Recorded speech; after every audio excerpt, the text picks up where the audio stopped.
ওয়াসাহলান ওয়া মারহাবান বিকুম ফি হাযাল লিকা আত-তাইয়্যিব আল মুবারাক। প্রিয় সুধী, আশা করছি আপনারা সবাই ভালো আছেন, সুস্থ আছেন, নিরাপদে আছেন। কামনা করি এবং দোয়া করি আল্লাহ তাআলা আপনাদের সবাইকে ভালো রাখুন, সুস্থ রাখুন, তার সন্তুষ্টির পথে রাখুন। আমাদের আজকের এই লাইভ এপিসোডটি একযোগে আমাদের ভেরিফাইড ফেসবুক পেজ এবং ভেরিফাইড ইউটিউব চ্যানেল থেকে সরাসরি সম্প্রচারিত হচ্ছে। আমি শুরুতে অনুরোধ করে রাখবো যে মহাবিশ্বয় মহাগ্রন্থ আল কুরআন আল কারিমের এই সুমহান বার্তাগুলো গণমানুষের কাছে ছড়িয়ে দেওয়ার স্বার্থে আপনারা লাইভটি শেয়ার করবেন। সম্মানিত শুধু দেখতে দেখতে আমরা প্রায় রমাদানের শেষ লগ্নে প্রায় চলে এসেছি। শেষের দশকে আমরা উপনীত হয়েছি। আমাদের লাইভ সিরিজেরও তৃতীয় পর্বে আমরা দেখতে দেখতে চলে এসেছি। আজকে মালয়েশিয়াতে লাইলাতুল কদরের প্রথম রাত, বাংলাদেশে আগামীকাল থেকে শুরু হবে। খুবই বরকতপূর্ণ মহিমান্বিত এ রাত। আল্লাহ তাআলা বলেছেন, লাইলাতুল কদরি খায়রুম মিন আলফি শাহর। কদরের রাত হচ্ছে হাজার মাসের চেয়েও সেরা। এবং ফিহা ইউফরাকু কুল্লু আমরিন হাকিম। এ রাতে সব বিজ্ঞচিত ব্যাপারের ফায়সালা করা হয়। একটা বাজেট রাত। আগামী সারা বছর, পুরো বছর জুড়ে আমরা কী করবো, আল্লাহ তাআলা এ রাতেই ফায়সালা করবেন। তো রমজানের শেষ দশকের বেজর রাত্রিতে বিষ্ণু ইসলাম এই কদরকে তালাশ করতে বলেছেন। 21, 23, 25, 27, 29 আমরা যেন এই 5টি রাতে খুব ভাব গাম্ভীর্যের সাথে, আন্তরিকতার সাথে কিয়ামুল লাইল করি এবং ইবাদত করি। এবং বিষ্ণু ইসলাম বলেছেন, মান হরিমা খায়রাহা ফাকাদ হরিম। যে ব্যক্তি কদরের খায়ের থেকে বঞ্চিত হলো, সে আসলেই বঞ্চিত, দুর্ভাগা। আমরা যেন দুর্ভাগা না হই। এবং আম্মা জান আয়েশা রাদিয়াল্লাহু তাআলা আনহাকে বিশ্বনবী একটি স্পেশাল দোয়া শিখিয়েছিলেন, যেন তিনি কদরের রাত পেলে এই দোয়াটি পড়েন। দোয়াটি হচ্ছে, আল্লাহুম্মা ইন্নাকা আফুউন তুহিব্বুল আফওয়া ফাআফু আন্নি। অর্থাৎ, হে আল্লাহ, আপনি ক্ষমাশীল, আপনি ক্ষমাকে পছন্দ করেন, আপনি আমাকে ক্ষমা করুন। আমরা যেন এই দোয়াটি বেশি বেশি পড়ি। সম্মানিত সুধী, আর কাল বিলম্ব না করে আমরা লাইট আপন লাইট শিরোনামের সূরা নূরের উপর যে 4 পর্বের ধারাবাহিক কোরআনিক সিরিজের তৃতীয় পর্বে আমরা সরাসরি প্রবেশ করছি। তার আগে আমি একটু করে 30 সেকেন্ডসের জন্য দেখে নিব যে আপনারা কারা কারা আমাদের এই লাইভ সেশনে যুক্ত হয়েছেন। এবং শুরুতে আমি দুঃখ প্রকাশ করে রাখি যে কিছু কারিগরি ত্রুটির কারণে, টেকনিক্যাল কিছু কারণে আমরা 10 থেকে 15 মিনিট দেরি করে আমরা শুরু করেছি।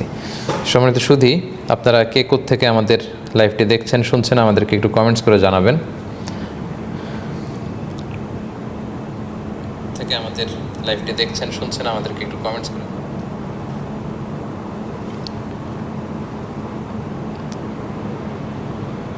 মেহেরি জান্নাত চিটাগাং থেকে, মোহাম্মদ জাভেদ শেখ, আমি ভারত থেকে শুনছি। জুবাইর রহমান, আপেল সাউন্ড ভেরি লেস। আমরা চেষ্টা করছি, আমরা সাউন্ডটাকে আরেকটু ডেভেলপ করার চেষ্টা করছি ইনশাল্লাহ। আকরাম উদ্দিন, তিনি লিখেছেন পশ্চিমবঙ্গ, ভারত থেকে জয়েন করেছেন। Jahangir Alam is watching, Mariyam Akhtar is watching. Nabil Hossain Kishoreganj থেকে, সালমা আনোয়ার কুমিল্লা থেকে, জুবায়েদ আহমেদ নিলয় নবীর দেশ থেকে, মাশা আল্লাহ, সৌদি আরব থেকে জয়েন করেছেন। আবির হাসানাত পিয়াস সহ অনেকে সালাম জানিয়েছেন। ওয়ালাইকুম আসসালাম রহমতুল্লাহি ওয়া বারাকাতুহু। সরফরাজ চৌধুরী ইন্ডিয়া থেকে। MD Asifur Rahman Adib is watching.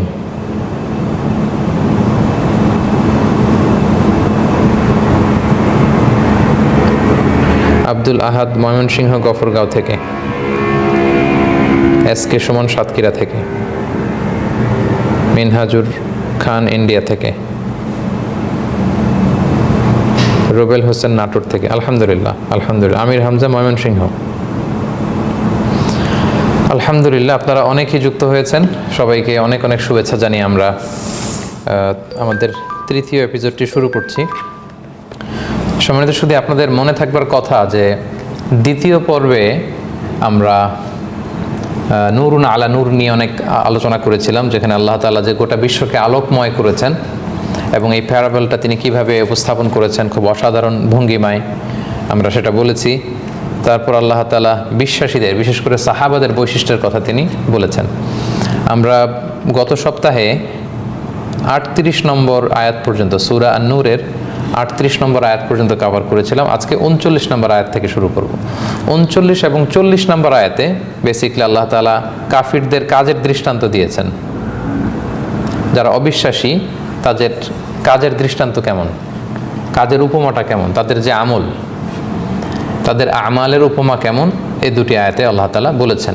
এরপর 41 থেকে 46 আয়াতে, এই 6টি আয়াতে আল্লাহ তাআলা তার পরিচয় দিয়েছেন, নোয়িং আল্লাহ সুবহানাহু ওয়া তাআলা থ্রু হিজ অ্যাট্রিবিউটস। আমরা দেখব যে আল্লাহ তাআলার পরিচয় আল্লাহ তাআলা কীভাবে দিয়েছেন, তার সৃষ্টির মধ্য দিয়ে তিনি তার পরিচয় আমাদের সামনে তুলে ধরেছেন এই 6টি আয়াতে। কীভাবে আল্লাহ পাখি সৃষ্টি করেছেন, পাখি কিভাবে উড়ে, কিভাবে বৃষ্টি হয় আকাশে, আকাশ থেকে বৃষ্টি নামে, হাউ দ্য ক্লাউডস ফর্ম, কিভাবে ক্লাউডগুলো ফর্ম করে, how the rain drop down from the sky. এই যে হাইড্রোলজিক্যাল সাইকেল বা ওয়াটার সাইকেল, আমরা পানি চক্রের কথা প্রায় শুনি, কীভাবে পানি বাষ্প হয়ে উপরে যায়, ঘনীভূত হয় বৃষ্টি নামে, খুব সুন্দরভাবে আল্লাহ তাআলা বলেছেন। এবং all living creation R created from water, পানি থেকে যে আল্লাহ সব জীবজন্তুকে সৃষ্টি করেছেন এগুলো বলেছেন। তো এগুলোর মধ্য দিয়ে আল্লাহ তাআলা ওনার পরিচয় দিয়েছেন এই 6টি আয়াতে। আর তারপরে আমরা 47 থেকে 57, আজকে হোপফুলি আমরা 57 আয়াত পর্যন্ত কভার করব। 47 থেকে 57 এই 11টি আয়াতে আল্লাহ তাআলা মুনাফিকুন এবং মুমিনুন, হিপোক্রিটস এবং বিলিভার্স, তাদের মধ্যে একটা কম্প্যারিজন টেনেছেন। আমরা এগুলো ধীরে ধীরে শুনবো ইনশাআল্লাহ বিইজনিল্লাহ। তাহলে আমরা আজকে 39 নম্বর আয়াত থেকে শুরু করছি। আউযু বিল্লাহি মিনাশ শাইতানির রাজিম, বিসমিল্লাহির রহমানির রহিম। বিতাড়িত শয়তান থেকে মহান আল্লাহ তাআলার নিকট পানাহ চাচ্ছি, পরম করুণাময় অসীম দয়ালু আল্লাহ নামে শুরু করছি। 39 নম্বর আয়াতে এবং 40 নম্বর আয়াতে, এই দুটো আয়াতে আল্লাহ তাআলা অবিশ্বাসীদের কাজের উপমা দিয়েছেন। কারণ আমরা জানি তারাও অনেক ভালো কাজ করে। মাদার টেরেসা অনেক চ্যারিটি কাজ করেছে, এরকম হিন্দু ধর্মের ভাইয়েরা অনেক চ্যারিটি কাজ করেছে, খ্রিস্টানদের মধ্যে থেকে অনেকে চ্যারিটি কাজ করেছে, বৌদ্ধদের মধ্যে থেকে অনেক অনেক ভালো কাজ করে, মানব সেবা করে। তো তাদের এটার উপমা কেমন? আসলে বাস্তবে ঈমান যদি না থাকে তাহলে তাদের এই ভালো কাজগুলো তাদেরকে মুক্তি দিবে না, তাদের নাজাতের ফায়সালা হবে না যদি তাদের মধ্যে ঈমান না থাকে। যেন ঈমানটা হচ্ছে সবার আগে ঈমান। ঈমান হচ্ছে সংখ্যার মতো, আর ভালো কাজ হচ্ছে শূন্যের মতো। ঈমান যদি না থাকে, শুধু ভালো কাজ করলে শূন্য শূন্য, হাজারটা শূন্য বসালে এর কোনো মান হয় না। কিন্তু যদি আপনার ঈমান থাকে, একটা সংখ্যা 1 বসালাম, তারপরে একটা নেক কাজ করলে শূন্য বসালে 10, আরও একটা সৎ কাজ করলে আরেকটা শূন্য বসালে 100, আরেকটা শূন্য বসালে 1000, এভাবে যত নেক কাজ মানুষ করে এটার প্রতিদান সে পাবে, এটা তার জন্য জমা হবে আখিরাতের অ্যাকাউন্টে। কিন্তু যদি ঈমান না থাকে, অবিশ্বাসী যদি হয়, তার এই কাজের কোনো মূল্যায়ন আল্লাহ তাআলার কাছে নেই। কেননা ঈমান হচ্ছে আসল, সবার উপরে ঈমান। এজন্য আল্লাহ তাআলা বলেন, ওয়াল্লাযীনা কাফারু আ'মালুহুম কাসারাবিন বিকিয়া ইয়াহসাবুহু যামআনু মাআ। আর যারা কুফরি করে, মানে যারা অবিশ্বাসী, তাদের কাজের উপমা হচ্ছে কাসারাব, মরিচিকার মতো। বিকিয়া, যেটা মরুভূমিতে দেখা যায়, দিগন্ত বিস্তৃত যে বিশ্ববিশাল মরুভূমি, সেখানে এই মরিচিকা দেখা যায়। ইয়াহসাবুহু যামআনু মাআ, তৃষ্ণার্ত ব্যক্তি দূর থেকে মরিচিকাকে পানি মনে করে। হাত্তা ইযা জাআহু লাম ইয়াজিদহু শাইআ, অতঃপর সে যখন ওই পানির কাছে, কল্পিত পানির কাছে আসে, সে কিছুই পায় না ওখানে। ওয়া ওয়াজাদাল্লাহা ইনদাহ, সেখানে সে আল্লাহকে পায়। মানে এরকম দৌড়াতে দৌড়াতে, ছুটতে ছুটতে তার জীবন শেষ হয়ে যায়, সে আল্লাহর সামনে যে হাজির হয়। ওয়াফাহু হিসাবা, আল্লাহ তার হিসাবকে পূর্ণ করে দেন। ওয়াল্লাহু সারিউল হিসাব, আর আল্লাহ তাআলা দ্রুত হিসাব নিতে পারেন। তো তাহলে তাদের কাজের উপমা পাওয়া গেল, এটা মরিচিকার মতো, কাসারাবিন বিকিয়া। এই মরিচিকাটা হচ্ছে মিরেজ বলে ইংরেজিতে, মিরেজ অর্থাৎ সুবিশাল ধুধু মরুপ্রান্তরে যখন প্রখর সূর্য কিরণ মরুভূমির চকচকে বালুর উপর পড়ে, তখন দূর থেকে ওখানে কেমন যেন একটা ঝলসানো আভা দেখা যায়। মরুভূমিতে প্রচণ্ড তাপমাত্রা যখন থাকে মরুভূমিতে, দূরে, অনেক দূরে মনে হবে যে কেমন যেন ঝলসানো সাগরের পানির ঢেউয়ের মতো। তো তৃষ্ণার্ত ব্যক্তি বা কাফেলার সদস্যরা মরুভূমিতে দূর থেকে ওইটাকে অনেক সময় পানি ভেবে বা সাগরের ঢেউ ভেবে ভুল করে, পানি মনে করে তারা সেখানে যায়, কিন্তু সেখানে যেয়ে দেখে যে না, এটা তো পানি না, এটা হচ্ছে মরিচিকা। তো এই মরিচিকার উদাহরণ আল্লাহ তাআলা দিয়ে বলেছেন যে কাফেরদের দৃষ্টান্ত হচ্ছে মরিচিকার মতো, তাদের কাজের দৃষ্টান্ত। এবং এই মরিচিকার পেছনে ছুটতে ছুটতে তাদের জীবন শেষ হয়ে যায়।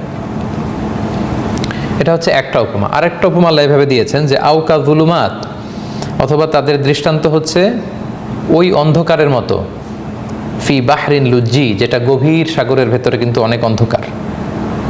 সাগরের অনেক অনেক গভীরে কিন্তু আলো পৌঁছে না, সূর্যের আলো, ওখানে অন্ধকার। আল্লাহ বলে তাদের কাজগুলোই অন্ধকারের মতো, সেটার উপরে ঢেকে ফেলেছে ঢেউ।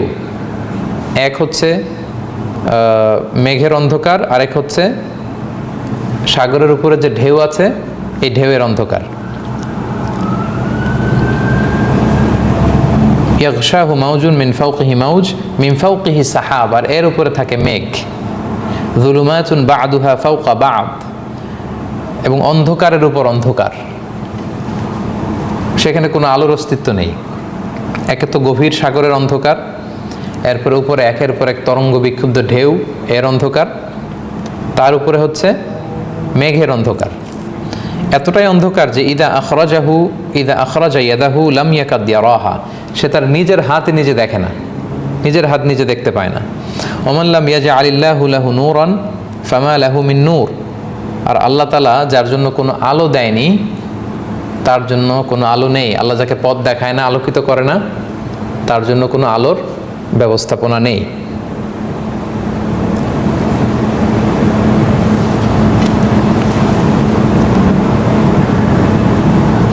তাহলে আমরা জানলাম যে আল্লাহ যদি আলো না দেয়, সেখানে কোনো আলোর ব্যবস্থাপনা থাকতে পারে না।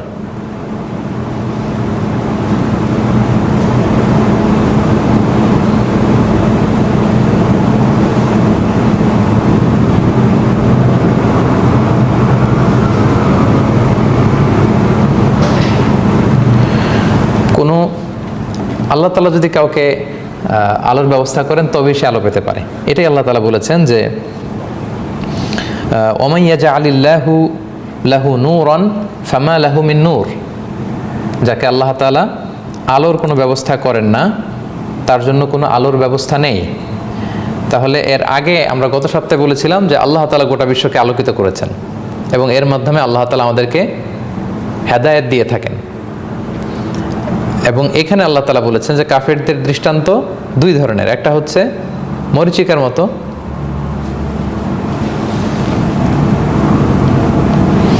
একটা হচ্ছে মরিচিকা।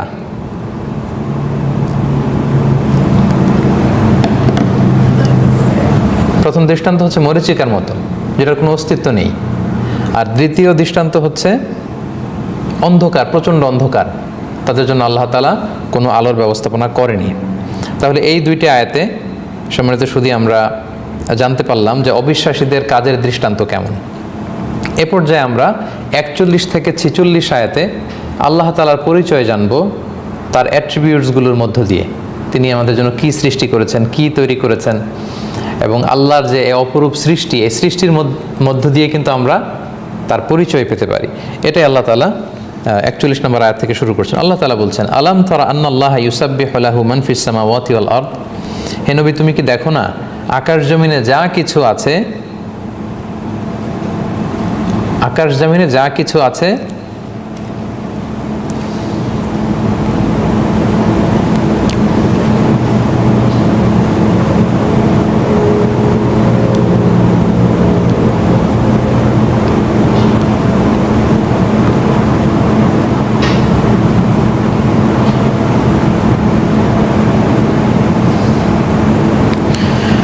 সবকিছু আল্লাহ তাআলার জন্য তাসবিহ পড়ে, সবকিছু। ওয়াত-তায়রু সাফাত, এবং পাখিগুলো ডানা মেলে আল্লাহ তাআলার তাসবিহ পড়ে। অন্যান্য আয়াতে আল্লাহ তাআলা বলেছেন যে ওয়া ইম মিন শাইইন ইল্লা ইউসাব্বিহু বিহামদিহি ওয়ালাকিন লা তাফকাহুনা তাসবিহাহুম, এই গোটা বিশ্বের সব কিছু আল্লাহ তাআলার জন্য তাসবিহ পড়ে, সব কিছু, কিন্তু তোমরা সে তাসবিহর ভাষা বোঝো না। সাগর তার তরঙ্গ বিক্ষুব্ধ ঢেউয়ের মধ্য দিয়ে আল্লাহ তাআলার তাসবিহ পড়ে, পাখি তার নিজের ভাষায় তাসবিহ পড়ে, বৃক্ষরাজি তার ভাষায় তাসবিহ পড়ে এবং আল্লাহ তাআলাকে সিজদা করে। সেটাই আল্লাহ তাআলা বলছেন কুল্লুন কদ আলিমা সলাতাহু ওয়া তাসবিহা, এই সব কিছুই তার সালাত পড়ে, অর্থাৎ তার প্রার্থনা আল্লাহর কাছে পেশ করে, ইবাদত করে, ওয়া তাসবিহা, এবং আল্লাহর প্রশংসা করে, তাসবিহ পড়ে, আল্লাহু আলিমুম বিমা ইয়াফআলুন, আর তারা যা করে সে ব্যাপারে আল্লাহ তাআলা অবগত। এরপর আল্লাহ তাআলা বলছেন ওয়ালিল্লাহি মুলকুস সামাওয়াতি ওয়াল আরদ, আকাশ জমিনের ক্ষমতা হচ্ছে আল্লাহ তাআলার জন্য, ওয়া ইলাল্লাহিল মাসির, এবং আল্লাহ তাআলার দিকেই আমাদেরকে ফিরে যেতে হবে। এরপরে ৪৫ নম্বর আয়াতে ৪৩ নম্বর আয়াতে আল্লাহ তাআলা বলছেন আলাম তারা আন্নাল্লাহা ইউসজি সাহাবান, হে নবী তুমি কি দেখো না যে আল্লাহ তাআলা কিভাবে মেঘকে চালনা করে। আমরা আকাশে মেঘকে ভেসে বেড়াতে দেখি, আল্লাহ তাআলা কিন্তু এগুলোকে সঞ্চালন করে যেখানে নেওয়া দরকার সেখানে নিয়ে যায়। সুম্মা ইউআল্লিফু বাইনাহু, এরপরে আল্লাহ তাআলা এই মেঘগুলোকে একত্রিত করে, এই মেঘগুলোকে আল্লাহ তাআলা একত্রিত করেন। সুম্মা ইয়াজআলুহু রুকামান, এরপরে এগুলোকে ঘনীভূত করেন, পুঞ্জীভূত করেন। ফাতারাল ওয়াদকা ইয়াখরুজু মিন খিলালি, নবী হে আপনি, এরপর আল্লাহ তাআলা পাহাড়ের আকৃতির মেঘ থেকে তিনি বৃষ্টি নাজিল করেন, সেখান থেকে শিলা নাজিল করেন, শিলাপাত হয় পৃথিবীতে। ফায়ুসিবু বিহি মাইয়াশা, তিনি যাকে চান তাদের উপর এই শিলা নিক্ষেপ করেন। ওয়া ইয়াসরিফুহু আম্মাইয়াশা, এবং যাদেরকে বাঁচাতে চান তাদের থেকে শিলাবৃষ্টি সরিয়ে নেন। ইয়াকাদু সানা বারকিহি ইয়াযহাবু বিল আবসার, এবং মাঝে মাঝে মেঘে মেঘে ঘর্ষণ লেগে এমন বিদ্যুতের ঝলকানি হয়, এই বিদ্যুতের ঝলকানি দেখে মনে হবে যে এটা দৃষ্টিশক্তি কেড়ে নিবে। প্রায় কিন্তু এরকম হয়, প্রচণ্ড বৃষ্টির মধ্যে যখন মেঘে মেঘে ঘর্ষণের ফলে বিদ্যুতের ঝলকানি হয়, তখন মনে হয় যে আমার দৃষ্টিশক্তি এটা কেড়ে নিবে। সো এই দুটি আয়াতে আল্লাহ তাআলা কিভাবে বৃষ্টি আকাশ থেকে নেমে আসে, সাগরের পানিতে সূর্যের কিরণ লেগে এ পানি বাষ্প হয়ে ভ্যাপরাইজেশন হয়ে উপরে যায়, উপরে যেয়ে কীভাবে এটাকে আল্লাহ তাআলা একত্রিত করেন। আল্লাহ তাআলা বললেন সুম্মা ইউআল্লিফু, এগুলোকে একত্রিত করেন, বাইনাহু এগুলোর মধ্যে, সুম্মা ইয়াজআলুহু রুকামান, এরপর এগুলোকে পুঞ্জীভূত করেন, ঘনীভূত করেন, এবং এগুলো মেঘ হয়, আর মেঘ থেকে বৃষ্টি বা বারিধারা পৃথিবীতে নেমে আসে। এবং আকাশের মধ্যে বিশাল বিশাল মেঘখণ্ডকে আল্লাহ তাআলা পাহাড়ের সাথে তুলনা করেছেন। আমরা যখন মেঘ যে ভেসে বেড়ায় আকাশে, আমরা যদি তাকাই আমরা দেখব যে বিশাল বিশাল মেঘ, মনে হচ্ছে যেন বিশাল বিশাল পাহাড়, সাদা তুলার পাহাড়ের মতো মনে হয়। আল্লাহ বলেন সেখান থেকে আমি শিলাবৃষ্টি নাজিল করি, মাঝে মাঝে কিন্তু বৃষ্টির সাথে ছোট ছোট বরফখণ্ড আকাশ থেকে জামিনে নেমে আসে, এটাকে বলে শিলা। তো এই শিলাটা আল্লাহ বলেন আমি যে এলাকায় চাই ওখানে দেই, আবার যাদেরকে এই শিলার আঘাত থেকে বাঁচাতে চাই ওখান থেকে আমি হাঁকিয়ে এটা অন্য জায়গায় নিয়ে নিই।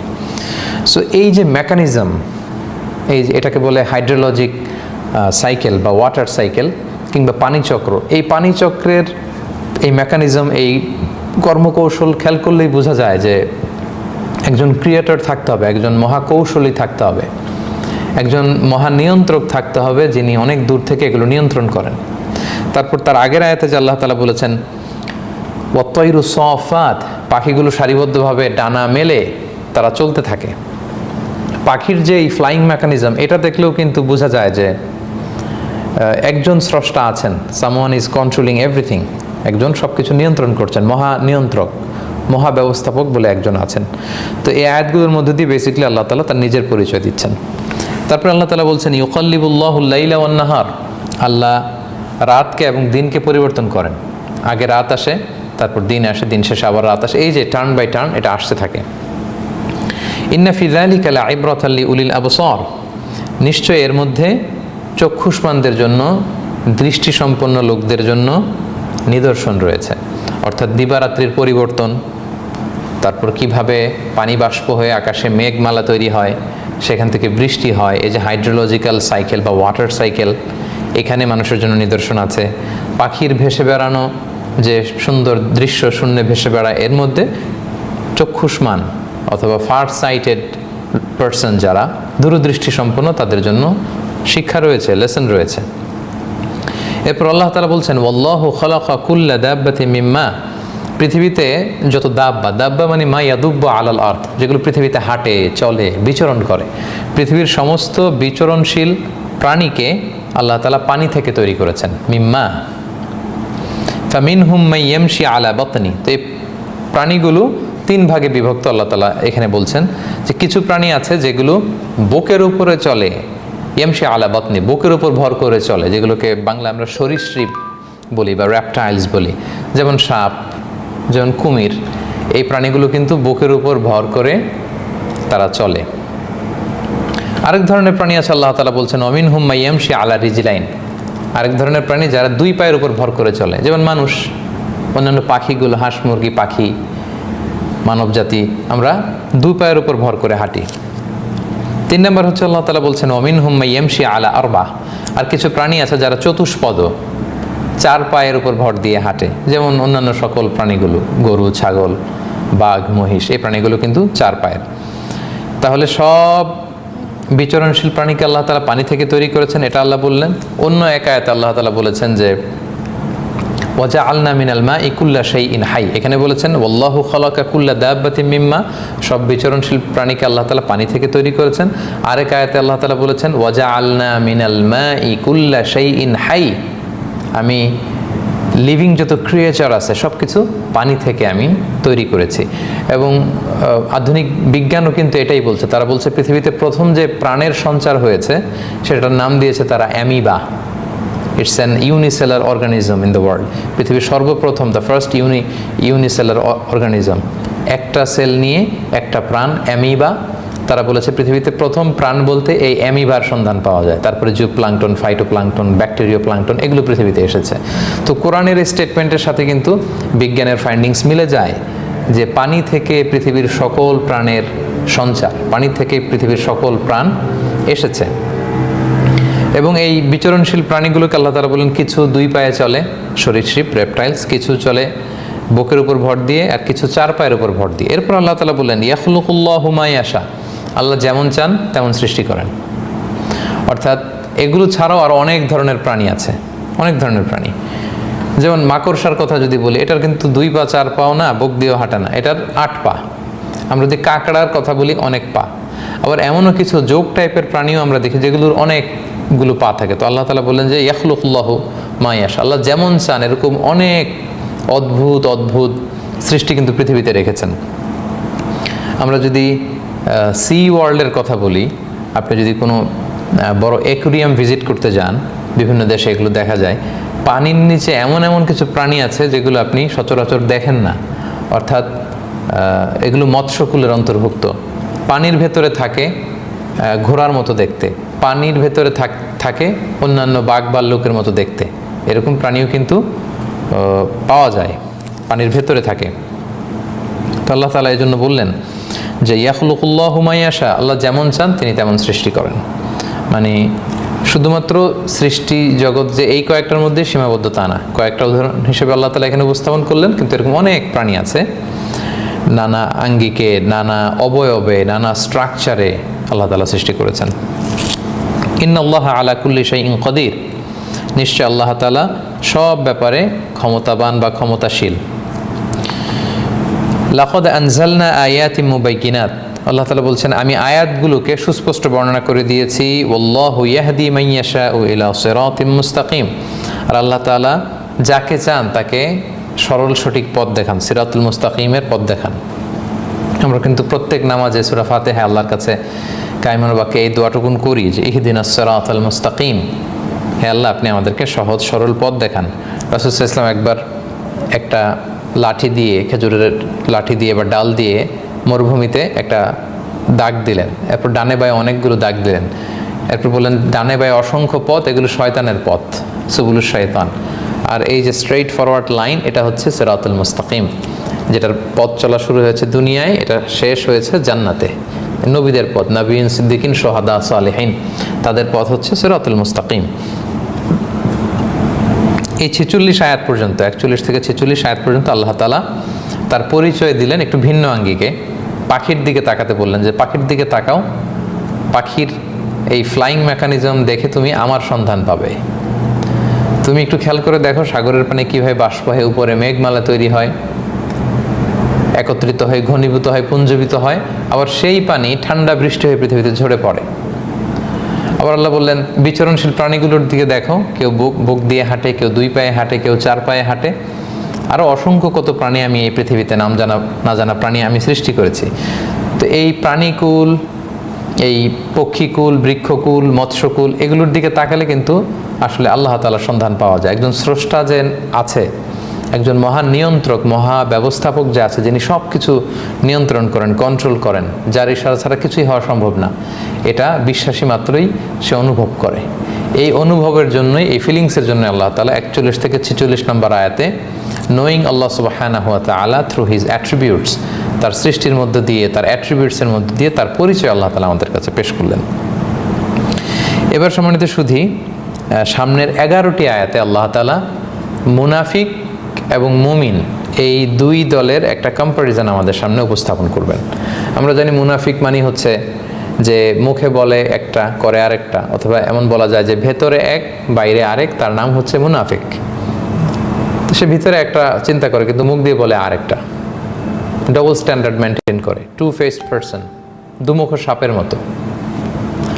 তো আল্লাহ তাআলা প্রথমে মুনাফিকদের দিয়ে শুরু করছেন। আল্লাহ তাআলা বলছেন, ইয়াকুলুনা আমান্না বিল্লাহি ওয়া বির রাসূলি ওয়া আতা'না সুম্মা ইয়াতাওয়াল্লা ফারিকুম মিনহুম মিন বা'দি যালিক। মুনাফিকেরা বলে যে আমান্না বিল্লাহি ওয়া বির রাসূল, আমরা আল্লাহ এবং আল্লাহর রাসূলের প্রতি ঈমান আনলাম, ওয়া আতা'না এবং আল্লাহ রাসূলের আনুগত্য করলাম, এটা মুখে বলে, বলার জন্য বলে। সুম্মা ইয়াতাওয়াল্লা ফারিকুম মিনহুম মিন বা'দি যালিক, কিন্তু এরপর একদল তারা মুখ ফিরিয়ে নেয়। ওয়ামা উলাইকা বিল মুমিনিন, আল্লাহ বলেন তারা মুমিন নয়, তারা বিশ্বাসী নয়, তারা হচ্ছে মুনাফিক। বিশ্বাসী হয় এত সোজা না, কথা এবং কাজে মিল থাকতে হবে। অন্তরে যেটা লালন করি সেটা কর্ম সম্পাদনের মাধ্যমে সেটার মিল দেখাতে হবে, তাহলেই সে হচ্ছে মুমিন। ওয়া ইযা দুউ ইলাল্লাহি ওয়া রাসূলিহি লিয়াহকুমা বাইনাহুম ইযা ফারিকুম মিনহুম মুরিদুন, যখন তাদেরকে আল্লাহ এবং আল্লাহর রাসূলের দিকে ডাকা হয় যে এসো আল্লাহ রাসূলের ফায়সালার দিকে এসো, আল্লাহ রাসূল ফায়সালা করে দিবেন তাদের মাঝে। ইযা ফারিকুম মিনহুম মুরিদুন, তাদের একদল মুখ ফিরিয়ে নেয়, তারা রাসূলের দেয়া ফায়সালা মানতে আসে না। ওয়া ইয়াকুল্লাহুমুল হাক্কু ইয়াতু ইলাইহি মুযইনিন, কিন্তু প্রাপ্য যদি তাদের পক্ষে হয় তারা অনুগত হয়ে আসে। মানে তারা যদি একেবারে সুনিশ্চিত হয় যে আমি যদি যাই, রাসূল যদি ফায়সালা করেন তাহলে রায় আমার পক্ষেই আসবে, যে সমস্ত ইনসিডেন্টে তারা সুনিশ্চিত যে রায় আমার পক্ষে আসবে, তখন তারা রাসূল সাল্লাল্লাহু আলাইহি ওয়াসাল্লামের কাছে যায় ফায়সালার জন্য, তা না হলে যেতে চায় না। আল্লাহ বলেন কেন যাও না? সব পরিস্থিতিতে রাসূল সাল্লাল্লাহু আলাইহি ওয়াসাল্লামের আনুগত্য করা তোমাদের জন্য আবশ্যক। নিজের পক্ষে রায় আসবে মনে হলে যাও, অন্য সময় যাও না। কেন যাও না? আফি কুলুবিহিম মারাদ, তোমাদের অন্তরে কি রোগ? আল্লাহ বলেন তাদের অন্তরে কি রোগ, মানে তাদের অন্তর আসলে ব্যাধিগ্রস্ত, রোগাক্রান্ত। আমির তাবু, নাকি তারা সন্দেহে আছে যে তিনি আল্লাহর রাসূল নন। আম ইয়াখাফুনা আন ইয়াহিফাল্লাহু আলাইহিম ওয়া রাসূলুহু, নাকি তারা ভয় করছে যে আল্লাহ এবং আল্লাহর রাসূল তাদের প্রতি জুলুম করবে। বাল উলাইকা হুমুয যালিমুন, আল্লাহ বললেন আল্লাহর রাসূল কারো প্রতি জুলুম করেন না, অত্যাচার করেন না, বরং মুনাফিকরাই হচ্ছে জালেম। আল্লাহ তাআলা সব বিষয়ের ফয়সালা করবেন। মা কানা লিমুমিনিন ওয়ালা মুমিনাতিন ইযা কাদাল্লাহু ওয়া রাসূলুহু আমরান আইয়াকুনা লাহুমুল খিয়ারাতু মিন আমরিহিম। ইসলামের দৃষ্টিভঙ্গি হচ্ছে আল্লাহ এবং আল্লাহ রাসূলের পক্ষ থেকে যখন কোনো ফয়সালা আসে, তখন কোনো মুমিন নরনারীর জন্য কোনো অপশন থাকে না, মানবো কি মানবো না, নো অপশন, ইটস ফাইনাল, এটা মেনে নিতেই হবে। এটাই বিশ্বাসীদের বৈশিষ্ট্য। কিন্তু মুনাফিকদের বৈশিষ্ট্য হচ্ছে না যে আমার সুবিধা হলে আমি যাব। তাদেরকে যখন জেহাদের জন্য ডাকা হতো, তারা দেখতো যে জেহাদের ডেস্টিনেশন কোথায়। যদি দেখে না সেই তাবুকের প্রান্তর, অনেক দূর, ওয়েদার খুব গরম, মদিনায় খেজুর পেকেছে, এখন গেলে ব্যবসায় লস, তারপর নিহত হওয়ার সম্ভাবনা আছে, অনেক কিছু ক্ষতি হতে পারে, তারা অজুহাত দেয়, এক্সকিউজ দেয়, ইয়া রাসূলুল্লাহ আমার মেয়ে অসুস্থ, ছেলে অসুস্থ, আমার এই কাজ ওই কাজ। রাসূল সাল্লাল্লাহু আলাইহি ওয়াসাল্লাম তাদের এক্সকিউজ গ্রহণ করতেন। আর যখন তারা দেখতো যে না, সফর খুব কাছে, যুদ্ধে জেতার সম্ভাবনা বেশি, ওয়ার বুটিস পাওয়া যাবে, অর্থাৎ গনিমত পাওয়া যাবে, তারা যেত। এই ছিল তাদের অভ্যেস। আল্লাহ বললেন তোমরা কি রোগাক্রান্ত হৃদয় নিয়ে আছো, অথবা তোমরা কি সন্দেহে আছো, নাকি তোমরা ভাবো যে রাসূল সাল্লাল্লাহু আলাইহি ওয়াসাল্লামের ফায়সালা, আল্লাহ রাসূলের ফায়সালা হলে তোমরা মাজলুম হবে? না, কখনোই না। আল্লাহ রাসূল কখনো জুলুম করেন না, বরং তোমরাই জালিম। এই হচ্ছে খুব একটা মানে সংক্ষিপ্ত পরিসরে একটা স্ন্যাপ আল্লাহ তুলে ধরলেন মুনাফিকদের ব্যাপারে। এবার আবার আল্লাহ তাআলা বিশ্বাসীদের কথা এখানে বলছেন, ইন্নামা কানা কাউলাল মুমিনিন, কিন্তু মুমিনদেরকে যখন বলা হয় ইদা দুউ ইলাল্লাহি ওয়া রাসূলিহি, আল্লাহ রাসূলের দিকে যখন ডাকা হয় যে লিয়াহকুমা বাইনাহুম, তাদের মাঝে ফায়সালা করা হবে। আইয়াকুলু, বিশ্বাসীরা বলে সামি'না ওয়া আতা'না, শুনলাম মানলাম। বিশ্বাসীদের বৈশিষ্ট্য এটা, কোরআনের অনেক জায়গায় আল্লাহ তাআলা বলেছে সামি'না ওয়া আতা'না, আমরা শুনলাম এবং মানলাম। No excuse, no more discussion, no more talk. এখানে অন্য কোনো কথা নেই, সেকেন্ড কোনো কথা নেই, শুনলাম মানলাম, যেহেতু এটা আল্লাহ এবং আল্লাহ রাসূলের পক্ষ থেকে এসেছে। আস-সামউ ওয়া তাআ, শ্রবণ করা এবং আনুগত্য করা, এটাই বিশ্বাসীদের বৈশিষ্ট্য। তারা কিন্তু মুনাফিকদের মতো নয়। এরপর আল্লাহ বলছেন ওয়ামান ইউতি'ল্লাহ ওয়া রাসূলাহু, যে ব্যক্তি আল্লাহ এবং আল্লাহ রাসূলের আনুগত্য করবে, ওয়া ইয়াখশাল্লাহ, এবং আল্লাহকে ভয় করবে, ওয়া ইয়াত্তাকি, এবং আল্লাহর ব্যাপারে সচেতন একটা লাইফ লিড করবে, যে আমি যাই করি আল্লাহ কিন্তু দেখেন, ভবিষ্যৎ সম্পর্কে ভয় থাকে, ফাউলাইকা হুমুল ফাইজুন, তারাই সফলকাম। তাহলে সফলতার খুব চমৎকার একটা পলিসি আল্লাহ তাআলা সূরাতুন নূরের 52 নম্বর আয়াতে খুব সংক্ষেপে আল্লাহ তাআলা পেশ করেছেন। সেটা কি? আল্লাহ রাসূলের আনুগত্য, আল্লাহকে ভয় করা, আল্লাহর ব্যাপারে সচেতন থাকা। এই কোয়ালিটি যার মধ্যে থাকবে সে জীবনে সফল। এবং তাফসিরে কুরতুবিতে এই আয়াতের তাফসিরে চমৎকার একটা ঘটনা আনা হয়েছে, যে একজন বেদুইন রুমি, রোম দেশের মানুষ, সে এসে ওমর ফারুকের কাছে ঘোষণা দিল আশহাদু আল্লা ইলাহা ইল্লাল্লাহ ওয়া আশহাদু আন্না মুহাম্মাদুর রাসূলুল্লাহ। ওমর ফারুক বললেন, ঘটনা কি? তুমি বেদুইন, অমুসলিম, হঠাৎ করে মুসলিম হলে কি দেখে? তো সে বলল যে আমি তাওরাত কিতাবের পণ্ডিত, ইনজিলের পণ্ডিত, জাবুরের পণ্ডিত, সবগুলো আমি পড়েছি। এবং এক কয়েদি মুসলিমের সাথে আমার সাক্ষাৎ হয়েছিল, সে কোরআন তেলাওয়াত করছিল, করতে করতে এই আয়াত যখন আসলো, এটা শুনে আমি দেখলাম যে তাওরাত, ইনজিল, জাবুর, পূর্ববর্তী এ সমস্ত আসমানি কিতাবের মধ্যে যে সমস্ত দিক নির্দেশনা আছে তার সব কিছু আল্লাহ তাআলা এই আয়াতের মধ্যে তুলে ধরেছেন। সুবহানাল্লাহ বিহামদি। ওমর ফারুক বললেন কিভাবে? তখন সে আয়াতের ব্যাখ্যা করলো যে ওমান ইউতি'ল্লাহ, যে আল্লাহর আনুগত্য করে, এর দ্বারা উদ্দেশ্য হচ্ছে যে আল্লাহর দেয়া ফরজ বিধান মেনে চলে। ওয়া রাসূলাহু, এবং যে রাসূলের আনুগত্য করে, এর দ্বারা উদ্দেশ্য হচ্ছে যে রাসূলের সুন্নাত মেনে চলে। আল্লাহর দেয়া ফরজ আইন এবং রাসূলের সুন্নাত যারা মেনে চলে। ওয়া ইয়াখশাল্লাহ, আল্লাহকে ভয় করে, ফিমা মাদা, তার পূর্ববর্তী জীবনে যে পাপ হয়েছে, অন্যায় হয়েছে, ভুল হয়েছে, এগুলোর ব্যাপারে সে আল্লাহকে ভয় করে, আল্লাহর কাছে ক্ষমা চায়। ওয়া ইয়াত্তাকি, এবং সে আল্লাহর ব্যাপারে সচেতন থাকে যে ভবিষ্যতে যেন আল্লাহ তাআলা অসন্তুষ্ট হন এমন কাজ যাতে না হয়। এইভাবে যদি কেউ জীবন পরিচালনা করে, ফাউলাইকা হুমুল ফাইজুন, সে সফলকাম। সুবহানাল্লাহ। আল্লাহর দেয়া ফরজ বিধান মানা, রাসূলের সুন্নাত অনুযায়ী জীবন পরিচালনা করা, পূর্বের সংঘটিত হয়ে যাওয়া পাপের ব্যাপারে আল্লাহকে ভয় করা, ক্ষমা চাওয়া, এবং ভবিষ্যতে যাতে পাপ সংঘটিত না হয় সে ব্যাপারে আল্লাহ সচেতন থাকা। এইভাবে যে লাইফ লিড করবে, যার লাইফস্টাইল এরকম হবে, সে ফাইজুন, সফলকাম। তো খুব ছোট্ট হলেও আল্লাহ তাআলা খুব চমৎকার কথা এখানে বলেছেন, খুব পাওয়ারফুল একটি আয়াত এটি।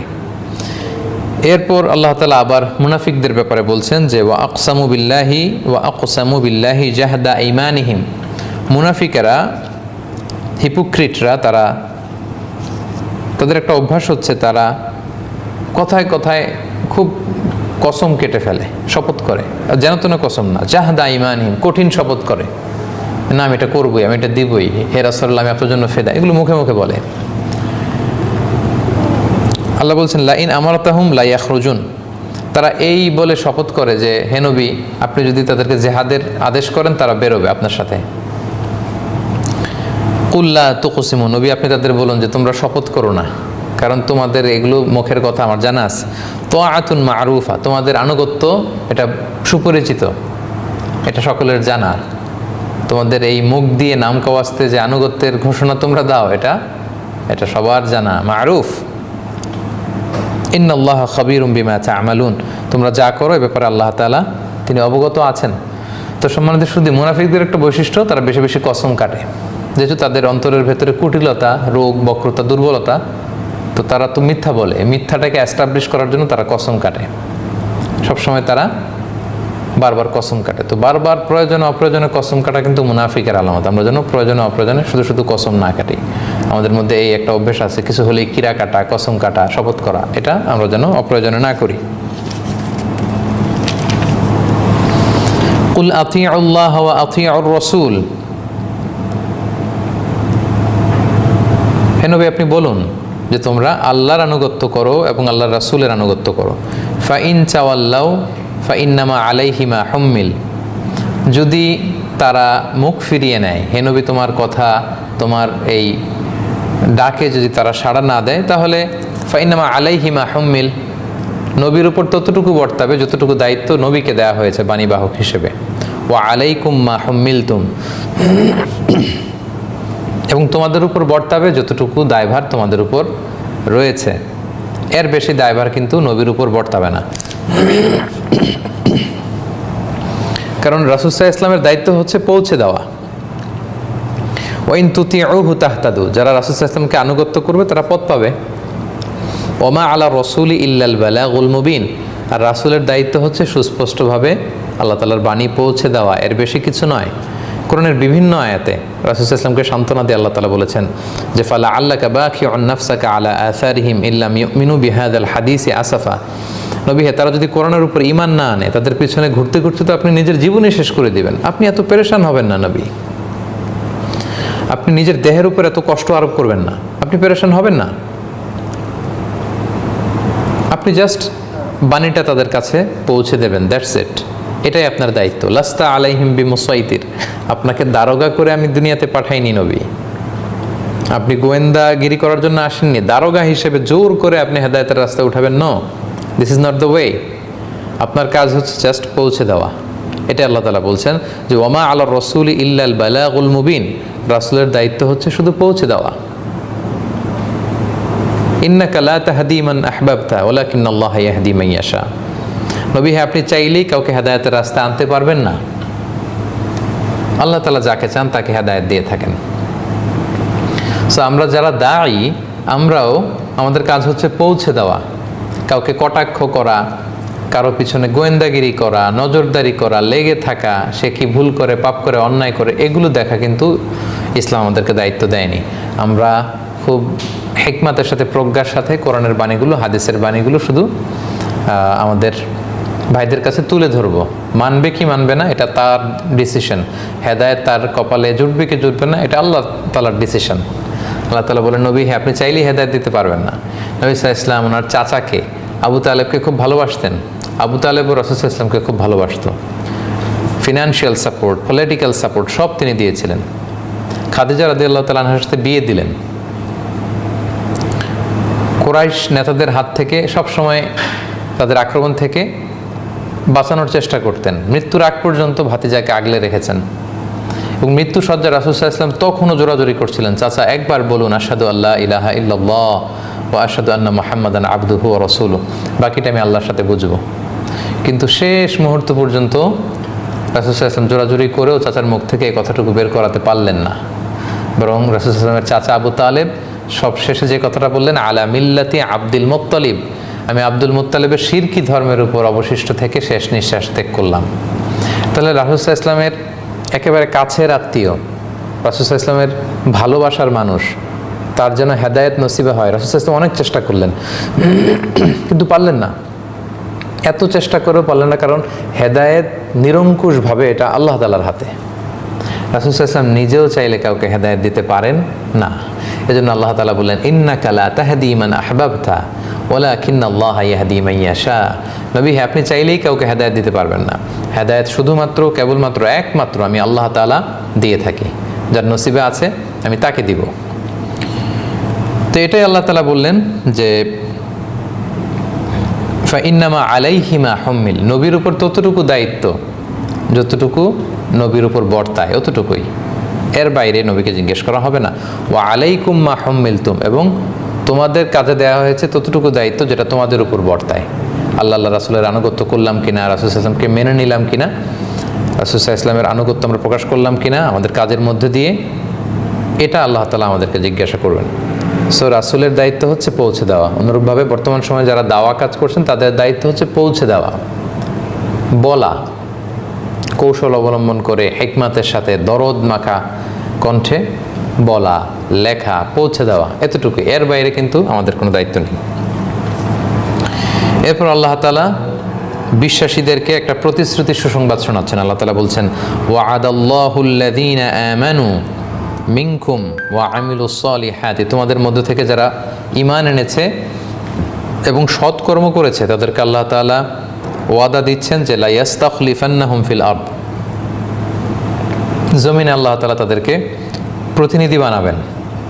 কামাস্তাখলাফাল্লাযিনা মিন ক্বাবলিহিম, যেমনি তাদের পূর্বে আল্লাহ তাআলা জমিনের ক্ষমতা দিয়েছিলেন, প্রতিনিধি বানিয়েছিলেন, যেমন দাউদ আলাইহিস সালামকে দিয়েছিলেন, সুলাইমান আলাইহিস সালামকে দিয়েছিলেন, মুসা আলাইহিস সালামকে দিয়েছিলেন। আল্লাহ তাআলা ওয়াদা দিচ্ছেন যে তোমাদেরকেও আমি এই জমিনে ক্ষমতা দিব, খেলাফত দিব। ওয়ালা ইউমাক্কিনান্না লাহুম দীনাহুমুল্লাযী ইরতাদা লাহুম, এবং যেই দিন দিয়ে আল্লাহ তাআলা তাদের প্রতি আল্লাহ তাআলা সন্তুষ্ট হয়েছেন সেই দিনকে আল্লাহ প্রতিষ্ঠিত করবেন, মানে দিন ইসলামকে। তাদেরকে ক্ষমতা দিবেন, দিন ইসলামকে সুপ্রতিষ্ঠিত বানাবেন পৃথিবীতে। ওয়ালা ইউবাদদিলান্নাহুম মিন বা'দি খাউফিহিম আমনা, তাদের ভীতি, তাদের চিন্তা দুশ্চিন্তার বদলে তাদেরকে নিরাপত্তার গ্যারান্টি দিবেন। সুবহানাল্লাহ। তিনটা জিনিস, এক হচ্ছে জমিনে আল্লাহ তাআলা তাদেরকে প্রতিনিধি বানাবেন, জমিনের ক্ষমতা দিবেন। দুই হচ্ছে দিনকে আল্লাহ তাআলা প্রতিষ্ঠিত করবেন। তিন নম্বর হচ্ছে ভয় ভীতির পরে তাদের জন্য আল্লাহ তাআলা নিরাপত্তার ব্যবস্থা করবেন। কিন্তু কি করতে হবে? আল্লাহ প্রথমে বলেছেন ঈমান আনতে হবে, দুই নম্বরে বললেন সৎকর্ম সম্পাদন করতে হবে, আর শেষে আল্লাহ তাআলা বলছেন ইয়াবুদুনানি লা ইউশরিকুনা বি শাইআ। ইয়াবুদুনানি, তারা আমার ইবাদত করবে, লা ইউশরিকুনা বি শাইআ, আমার সাথে কাউকে শিরক করবে না।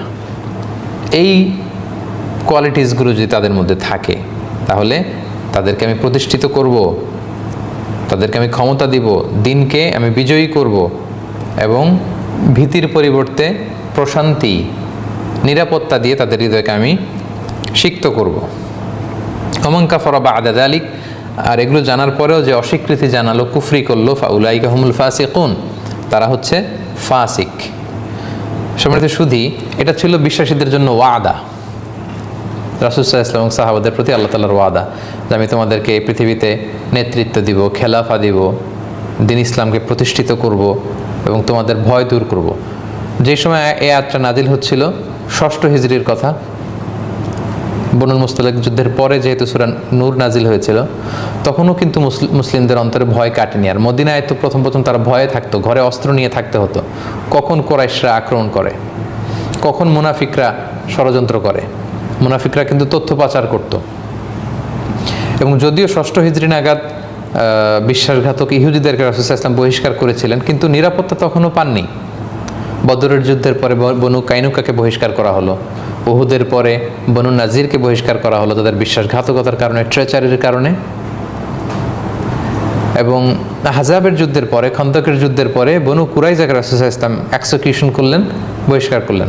কিন্তু বাইরে থেকে তারা কুরাইশদের সাথে চুক্তি করে, ষড়যন্ত্র করে আক্রমণের প্ল্যান করতেছিল।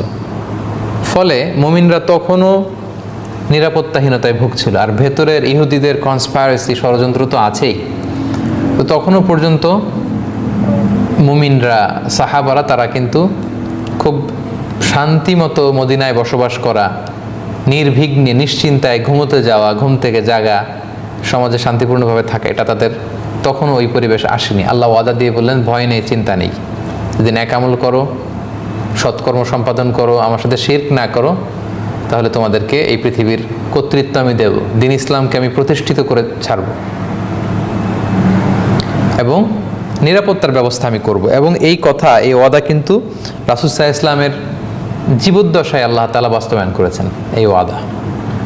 আমরা জানি যে রাসূল সাল্লাল্লাহু আলাইহি ওয়াসাল্লামের ইন্তেকালের আগ পর্যন্ত যদি আমরা দেখি, পুরো জাজিরাতুল আরব, দ্য এন্টায়ার আরাবিয়ান পেনিনসুলা, সেখান থেকে রাসূল সাল্লাল্লাহু আলাইহি ওয়াসাল্লাম শিরকে উৎখাত করেছিলেন। খায়বার বিজয়ের পরে রাসূল সাল্লাল্লাহু আলাইহি ওয়াসাল্লাম সুপার পাওয়ারদেরকে চিঠি লিখেছেন, আসলিম তাসলাম মিন মুহাম্মদ রাসূলুল্লাহ ইলা আযীমির রুম ইলা মুকাউকিস ইলা নাজ্জাশি, সবার কাছে রাসূল সাল্লাল্লাহু আলাইহি ওয়াসাল্লাম শান্তির পায়গাম পাঠিয়ে চিঠি লিখেছিলেন। এবং হিরাক্লিয়াস থেকে শুরু করে রোমের বাদশাহ, মিশরের বাদশাহ মুকাউকিস থেকে শুরু করে নাজ্জাশির বাদশাহ, ইথিওপিয়ার বাদশাহ নাজ্জাশি থেকে শুরু করে সবাই কিন্তু রাসূল সাল্লাল্লাহু আলাইহি ওয়াসাল্লামের প্রতি কেউ আনুগত্য দেখিয়েছিল, কেউ অ্যাটলিস্ট উপঢৌকন পাঠিয়েছিল, কার্টিসি গিফট তারা পাঠিয়েছিল। এবং কিছু কিছু অগ্নি উপাসক এবং বিধর্মীদের এলাকার উপরে রাসূল সাল্লাল্লাহু আলাইহি ওয়াসাল্লাম ট্যাক্স আরোপ করেছিলেন। তার মানে রাসূল সাল্লাল্লাহু আলাইহি ওয়াসাল্লামের জীবদ্দশায় অনেকটা এই আয়াত বাস্তবায়ন হয়েছিল। এবং আল্লাহ রাসূল সাল্লাল্লাহু আলাইহি ওয়াসাল্লামের ইন্তেকালের পরে যদি আমরা আবু বকর রাদিয়াল্লাহু তাআলা আনহুর 2 বছর 3 মাস খেলাফত যে পিরিয়ড আমরা যদি দেখি, আবু বকর রাদিয়াল্লাহু তাআলা আনহু এই মুসলিম সাম্রাজ্যকে আরও বিয়ন্ড দ্য আরবিয়ান পেনিনসুলা, জাজিরাতুল আরবের বাইরে তিনি সামরিক অভিযান পরিচালনা করেছেন এই 2 বছর 3 মাস সময়ে। আমরা যদি ওমরে ফারুক রাদিয়াল্লাহু তাআলা আনহুর খেলাফতের টাইম দেখি তাহলে দেখব যে উনি 10 বছর খলিফা ছিলেন এবং তিনি এত সিরিয়া বিজয় করেছেন, তিনি ফিলিস্তিন বিজয় করেছেন, তিনি মিশরের বিশাল একটা অংশ তিনি বিজয় করেছেন। আমর ইবনুল আস রাদিয়াল্লাহু তাআলা আনহু ওখানে মুসলিম বাহিনী নিয়ে অভিযান পরিচালনা করেছেন, দিক বিদিক তিনি জয় করেছেন, করতলগত করেছেন।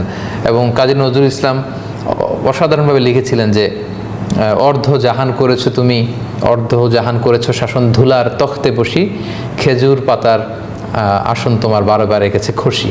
তার মানে হাফ অফ দ্য ওয়ার্ল্ড ওনার করতলগত ছিল। এই 10 বছরে মুসলিম উম্মাহ এতটা এক্সপান্ড করেছিল।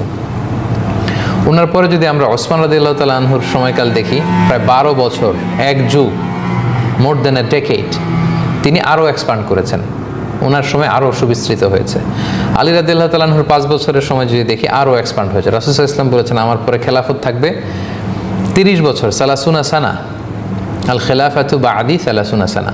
এবং এই 30 বছরের হিস্ট্রি যদি আমরা দেখি, সামরিক অভিযান যদি আমরা দেখি, কতগুলো ভিক্টরি হয়েছিল আমরা যদি দেখি, তাহলে দেখব যে আল্লাহ তাআলার এই কথা পরিপূর্ণ বাস্তবায়ন হয়েছে যে আল্লাহ তাআলা ঈমান, নেক আমল এবং শিরকে যারা বর্জন করেছে, তাওহীদে বিশ্বাসী হয়েছে, তাদের জন্য আল্লাহ তাআলা ঠিকই জমিনে কর্তৃত্বের ব্যবস্থা করেছেন, দিনকে আল্লাহ তাআলা প্রতিষ্ঠা করেছেন, দিনকে আল্লাহ তাআলা বিজয়ী করেছেন। এবং এখন একটা সময় আমরা আমাদের ল্যাকিং অফ লিডারশিপ, কেন্দ্রীয় লিডারশিপ বা নেতৃত্ব না থাকার কারণে পৃথিবীর বিভিন্ন দেশে আমরা মার খাচ্ছি। কলোনিয়াল পিরিয়ডের পরে ছোট্ট ছোট্ট জাতিরাষ্ট্র যে তৈরি হলো, তারপরে মুসলিমদের যে সেন্ট্রাল লিডারশিপ সেটা কাট আপ হয়েছে। 600-700 বছরের অটোমান সাম্রাজ্য, খেলাফত, এটা ভেঙে যাওয়ার পরে আমরা আলাদা আলাদা রাষ্ট্র হয়েছি। কিন্তু আল্লাহ তাআলা এই এখন যে আমাদের ক্রাইসিস পিরিয়ড, এটার পরে আবার আমাদেরকে একত্রিত করবেন এবং গোটা বিশ্বে ইসলাম পৌঁছে যাবে, পৌঁছে যাচ্ছেও। এবং রাসূলুল্লাহ সাল্লাল্লাহু আলাইহি ওয়াসাল্লাম বলেছেন ইন্নাল্লাহা যাওয়ালি আল আরদ, আল্লাহ তাআলা এই পৃথিবীটাকে সংকুচিত করে ফুটবলের মতো, একটা গ্লোবের মতো আমাকে তুলে ধরেছেন। গোটা পৃথিবীটাকে ছোট করে আমাকে দেখানো হয়েছে। রাসূল সাল্লাল্লাহু আলাইহি ওয়াসাল্লাম বললেন ফারাআইতু মাশারিকাহা ওয়া মাগারিবাহা, আমি একটা গ্ল্যান্সে পৃথিবীর প্রাচ্য পাশ্চাত্য সবটা দেখে ফেললাম। পৃথিবীর পূর্ব থেকে পশ্চিম পুরোটা আমি একটা গ্ল্যান্সে দেখে ফেললাম। ওয়া ইন্না মুলকা উম্মতি সায়াবলুগু মা যুবিয়া লি মিনহা, আর আমার উম্মতের ক্ষমতা, আমার উম্মতের রাজত্ব ততটুকু পৌঁছবে যতটুকু আমাকে দেখানো হয়েছিল। অর্থাৎ প্রাচ্য থেকে পাশ্চাত্য পুরো বিশ্বকে আমার উম্মতেরা দাপটের সাথে তারা শাসন করবে, রাসূল সাল্লাল্লাহু আলাইহি ওয়াসাল্লামের ভবিষ্যৎবাণী। এবং তিনি আরও বলেছেন লায়াবলুগুন্না হাযাল আমরু মা বালাগাল লাইলু ওয়ান নাহার, পৃথিবীর যেখানে সূর্য ওঠে সূর্য ডোবে, অর্থাৎ যেখানে দিন রাত্রি হয় সেখানে এই দিন ইসলাম পৌঁছে যাবে। ওয়ালা ইয়াতরুকুল্লাহু বাইতা মাদারিন ওয়ালা ওয়াবারিন ইল্লা আদখালাহুল্লাহু হাযা দিন, এই পৃথিবীতে যত ছনের ঘর, যত কাঁচা পাকা ঘর, যত বিল্ডিংয়ের ঘর, যত কটেজ আছে, বাড়ি আছে, ঘর আছে, প্রত্যেক কাঁচা পাকা ঘরে লা ইলাহা ইল্লাল্লাহর বাণী পৌঁছে যাবে। এমন 1 ইঞ্চি জায়গা পৃথিবীতে থাকবে না, 1 বিঘত জায়গা পৃথিবীতে খুঁজে পাওয়া যাবে না যেখানে আল্লাহু আকবার, আল্লাহু আকবার এই সমুদ্র বাণী উচ্চারিত হচ্ছে না। 1 বিঘত জায়গা পাওয়া যাবে না যেখানে দিন ইসলাম পৌঁছবে না। প্রত্যেক কাঁচা পাকা বাড়িতে ইসলাম পৌঁছে যাবে। এবং আল্লাহ তাআলা এই ওয়াদাই কিন্তু আমাদেরকে দিয়েছেন। তাই আমরা যেন ঈমানের বলে বলিয়ান হই, আমরা যেন সৎকর্ম সম্পাদন করি এবং শিরকে, এই প্যাগানিজমকে, এই শিরকি যত কালচার আছে এগুলোকে যেন আমরা না বলে দেই। এই গুণ যদি আমাদের মধ্যে থাকে তাহলে গোটা বিশ্ব আমরা শাসন করতে পারবো, গোটা বিশ্ব আমাদের করতলগত হবে। এবং আল্লাহ তাআলার যে ওয়াদা, এই ওয়াদা অনুযায়ী গোটা বিশ্বে ইসলামের বাণী পৌঁছে যাবে। সম্মানিত দিনী ভাই এবং বোনেরা, সবশেষে আল্লাহ তাআলা মুনাফিক এবং মুমিনদের কম্পারিজন করতে যে সবশেষে আল্লাহ তাআলা যে আদেশ সূচক বাণীটা দিলেন সেটা হচ্ছে ওয়াকিমুসসালাহ, তোমরা তো ঈমান আনবে, নেক কাজ করবে, শিরক করবে না, এরপরে তোমরা ওয়াকিমুসসালাহ, সালাত কায়েম করো। কারণ সবার আগে নামাজ, নামাজকে বলো না যে আমার কাজ আছে, বরং কাজকে বলো আমার নামাজ আছে।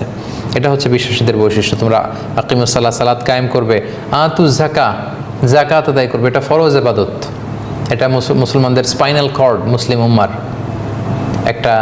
একটা তাঁবু, একটা টেন্ট।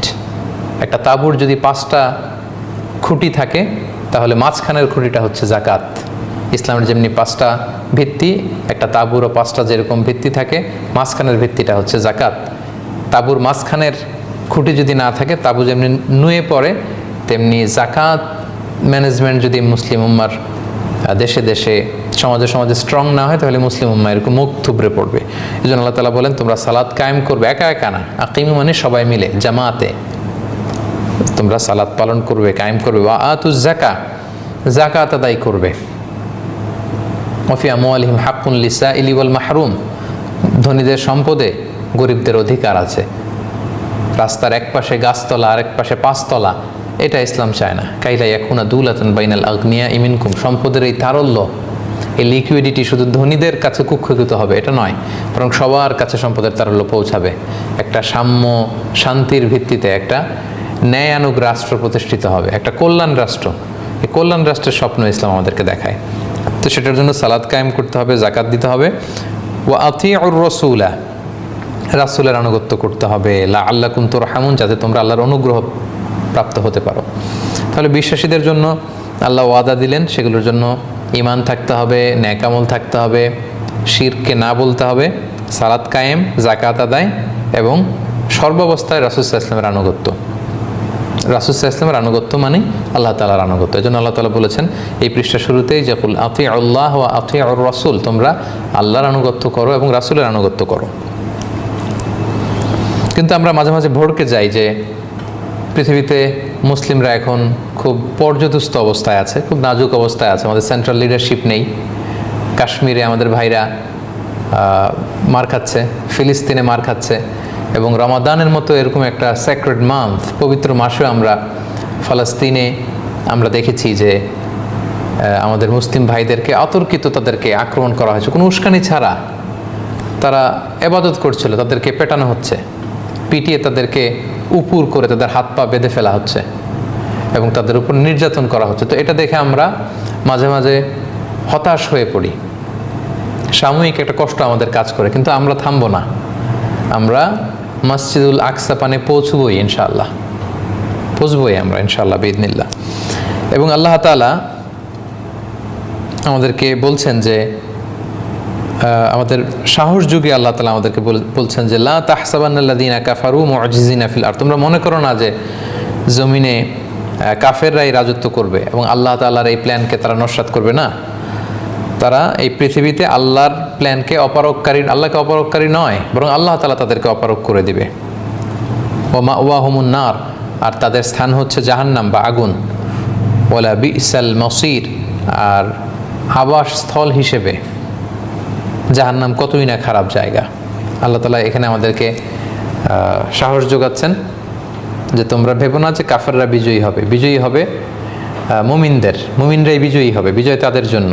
ওয়ালা তাহিনু ওয়ালা তাহজানু ওয়া আনতুমুল আ'লাউনা ইন কুনতুম মুমিনিন, তোমরা হতাশ হবে না, তোমরা চিন্তিত হবে না, বরং তোমাদেরই বিজয় হবে যদি তোমরা প্রকৃত অর্থে ঈমানদার হও।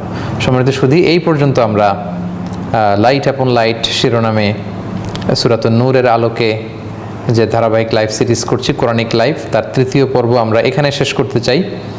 অর্থাৎ 57 নম্বর আয়াত পর্যন্ত আমরা আজকে কভার করলাম। 58 নম্বর আয়াত থেকে শুরু করে এই সূরার সর্বশেষ আয়াত 64 নম্বর আয়াতে আমরা 4র্থ পর্বে আলোচনা করবো ইনশাল্লাহ। যারা পরে এসেছেন তাদের জন্য আমি 30 সেকেন্ডসে একটু রিকল করি, একটু রিভাইজ করি। আজকে আমরা কাফেরদের কাজের দৃষ্টান্তের কথা দিয়ে শুরু করেছিলাম, যে যাদের ঈমান নেই তাদের কাজের কোনো দাম আল্লাহর কাছে নেই। এগুলো হচ্ছে লাইক এ মিরেজ, মরিচিকার মতো। ধুধুমরু প্রান্তরে যখন সূর্যকিরণ পড়ে মনে হয় যে মরিচিকা, অর্থাৎ সাগরের ঢেউ মনে হয়, আসলে কিছুই নেই সেখানেও। তাদের কাজও এরকম, এটার কোনো মূল্য নেই। অথবা তাদের কাজগুলো ঘুটঘুটে অন্ধকারের মতো, যেখানে কোনো আলো নেই, সাগরের ভেতরে প্রচণ্ড অন্ধকার, উপরে ঢেউ, তার উপরে কালো ঘন মেঘ, এত কালো নিজের হাত দেখা যায় না। তাহলে অন্ধকার হচ্ছে তাদের উপমা, মরিচিকা তার উপমা, যেটার কোনো বাস্তবতা নেই। এবং আল্লাহ যখন তাদের কাছে পৌঁছবে তাদের হিসাব আল্লাহ ঠিকই চুকিয়ে দিবেন। এরপর আল্লাহ তাআলা তার নিজের পরিচয় আমাদের সামনে তুলে ধরেছেন সূরা নূরে একটু ভিন্নভাবে 41 থেকে 46 আয়াতে। পাখি কিভাবে উড়ে বেড়ায় এবং পৃথিবীর সব প্রাণী যে আল্লাহর তাসবিহ পড়ে, আল্লাহ তাআলা বলেছেন সব কিছু আল্লাহ তাআলার তাসবিহ পড়ে। ওয়া ইম মিন শাইইন ইল্লা ইউসাব্বিহু বিহামদিহি ওয়ালাকিন লা তাফকাহুনা তাসবিহাহুম। সব তাসবিহ পড়ে, আমরা ভাষা বুঝি না। পাখি কিচিরমিচির করে, আসলে এর মধ্যে সে আল্লাহর তাসবিহ পড়ে, আল্লাহর প্রশংসা করে। সাগরের ঢেউ, তরঙ্গ বিক্ষুব্ধ ঢেউ আল্লাহর তাসবিহ পড়ে, মাছগুলো আল্লাহর তাসবিহ পড়ে। এবং আল্লাহ তাআলা খুব চমৎকারভাবে বলেছেন কুল্লুন কদ আলিমা সলাতাহু ওয়া তাসবিহা। প্রত্যেকটি প্রাণী, মহাবিশ্বের মহাজাগতিক সব কিছু তাদের সালাত কীরকম এটা তারা জানে, তাদের প্রার্থনা তারা কীভাবে আল্লাহর কাছে পেশ করবে তারা জানে, তাদের তাসবিহর ভাষা জানে। আমরা এটা বুঝি না বা শুনি না, সেই কান আমাদের নেই। এরপর আল্লাহ তাআলা আমাদেরকে জানিয়েছেন যে কিভাবে বৃষ্টি তৈরি হয়, হাউ ক্লাউডস ফর্ম। চমৎকার একটা হাইড্রোলজিক মেকানিজম আল্লাহ তাআলা একটি আয়াতে তুলে ধরেছেন। ঘনীভূত হয়ে উপরে যায়, পুঞ্জীভূত হয়, বৃষ্টি হয়ে ঝরে, মাঝে মাঝে শিলা পড়ে। এই শিলা কোনো এলাকায় ফেলে আল্লাহ আযাব দেন, কাউকে আবার আল্লাহ বাঁচিয়ে দেন। এরপর সব কিছু আল্লাহ পানি থেকে তৈরি করেছেন, সেটা আমাদেরকে জানালেন। এবং বিজ্ঞানও এই কথাই স্বীকার করছে। এবং সবশেষে আমরা আলোচনা করেছি অবিশ্বাসী মুনাফিকদের সাথে বিশ্বাসীদের কিছু কম্প্যারিজন। মুনাফিকরা কেমন এবং মুমিনরা কেমন, এবং মুমিনদের জন্য আল্লাহ তাআলা বিশ্বাসীদের জন্য সর্বশেষে কিছু ওয়াদা করেছেন যে গোটা বিশ্বে ক্ষমতা, সাম্রাজ্য, নেতৃত্ব, প্রতিষ্ঠা এটা তোমাদের জন্যই থাকবে। এবং আল্লাহ তাআলা দিনকে বিজয়ী করবেন যদি আমাদের মধ্যে সেই ঈমান থাকে, যদি আমাদের মধ্যে সেই সৎকর্ম সম্পাদনের প্রেরণা থাকে, আমরা যদি শিরক থেকে নিজেদেরকে মুক্ত ঘোষণা করি, আমরা যদি সালাত কায়েম করি, যাকাত আদায় করি, আমরা যদি এই বিষয়গুলো এনশিওর করতে পারি এবং আল্লাহ রাসূল সাল্লাল্লাহু আলাইহি ইসলামের কথাগুলোকে, সুন্নাহগুলোকে আমরা যদি মেনে নিতে পারি, তাহলে শেষ হাসিটুকু আমরাই হাসবো, বিজয় আমাদের হাতেই আসবে ইনশাআল্লাহ বিইذنিল্লাহ। সম্মানিত শুধু এখানেই আমরা আমাদের তৃতীয় পর্বটুকু শেষ করতে চাই। আমরা একটু আবার দেখে নিতে চাই যে কারা কারা আপনারা জয়েন করেছেন।